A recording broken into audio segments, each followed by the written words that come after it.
Hey everyone, it's me, Squid, and I'm having trouble typing.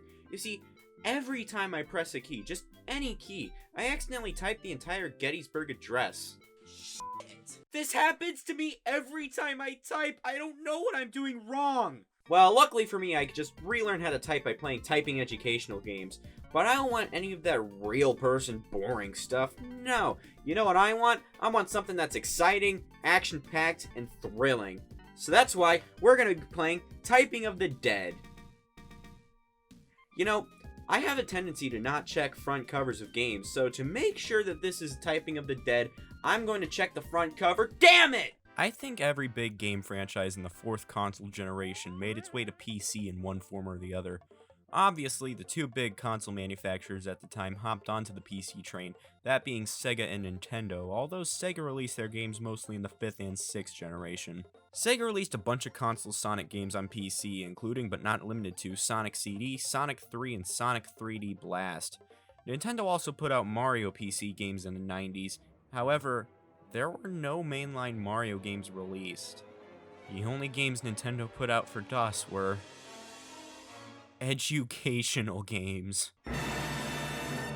Oh god, it's educational? The games released on DOS were all Mario edutainment games.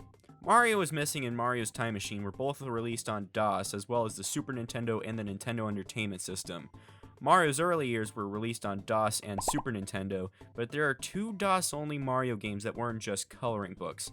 There were Mario's Fundamentals, a collection of board games, and probably the most infamous one, Mario Teaches Typing. Both of them weren't developed by Nintendo, but instead a company called Interplay. Wait a second, I recognize that name. Yeah, they're the same company that made the Fallout franchise. We can credit the company that developed Mario Teaches Typing for the creation of Fallout. Mario Teaches Typing was released in 1992 for MS-DOS and later in 1993 on CD-ROM, although it still uses DOS. When it comes to the gameplay itself, the two versions are identical, however, there are some other big differences that one version has over the other. Well, let's put in the CD and load up the game in DOSBox.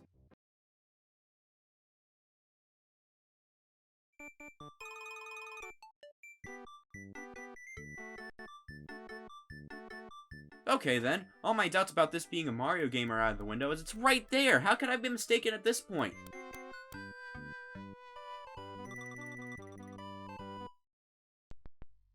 Hello, it's me! What is that? What is that? What is that? What is that? What is that? That is Mario in Real Time, or MIRT for short. It was used as a little party trick at trade shows such as E3, where a voice actor would wear a weird helmet and talk to the audience at the trade shows. The helmet would show their head movements on screen as they talk. The initial voice actor for this was Stevie Coyle, before being later replaced by the one and only Charles Martinet, who still is Mario's voice actor to this very day. This only appears in the CD version. The DOS version only has a static image of Mario voiced by Ronald B. Rubin. He sounds nervous for some reason, as if he has a taser pointed to his ass or something. Welcome to Mario Teaches Typing! However, in the CD version, yes, Mario is voiced by Martinet. You have a nice place here. Very nice. Nice keyboard too. Well, thanks, but I got this for $25 on Amazon. Oh, nice computer you got here.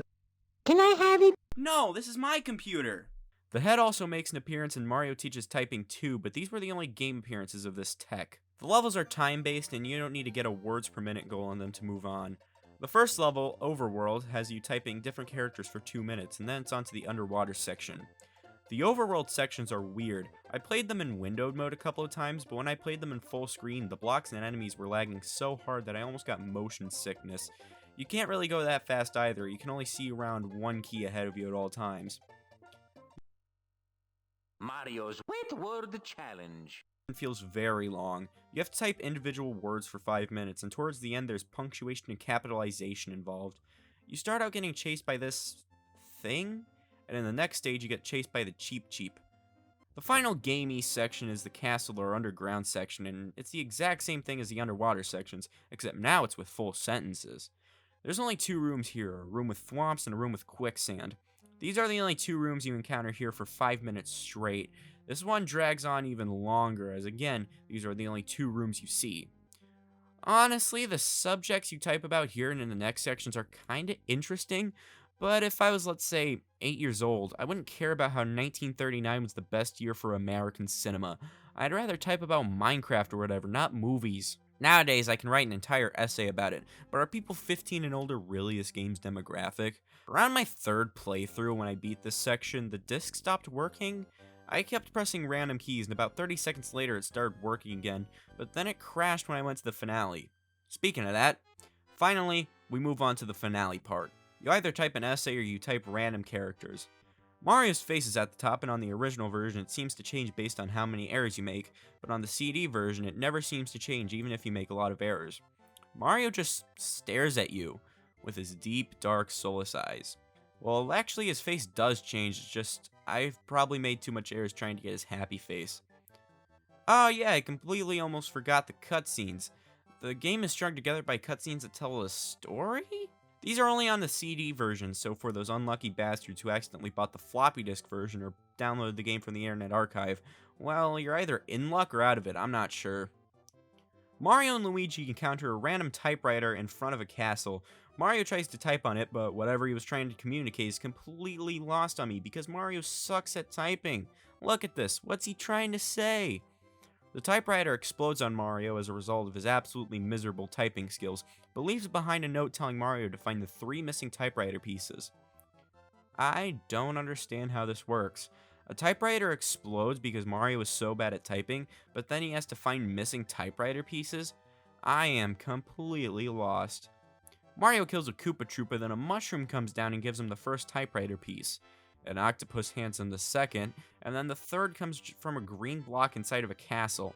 Not as a reward for beating Bowser or something, just from a green block. Well, the ending cutscene finally tells us what Mario is trying to communicate. Now is the time for all good men to come to our aid and destroy Bowser's castle. If I'm gonna be honest, while the story makes no sense, these cutscenes are very charming and sometimes kind of funny. The music in the cutscenes are really, really good, and I wish there were versions I can listen to online. Well, that was Mario Teaches Typing. It's not every day that you see a charming edutainment game with a recognizable video game character.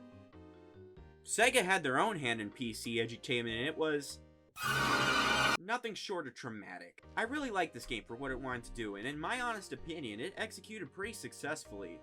I think I relearned how to type, and I could finally get that assignment done that's due in 2 hours.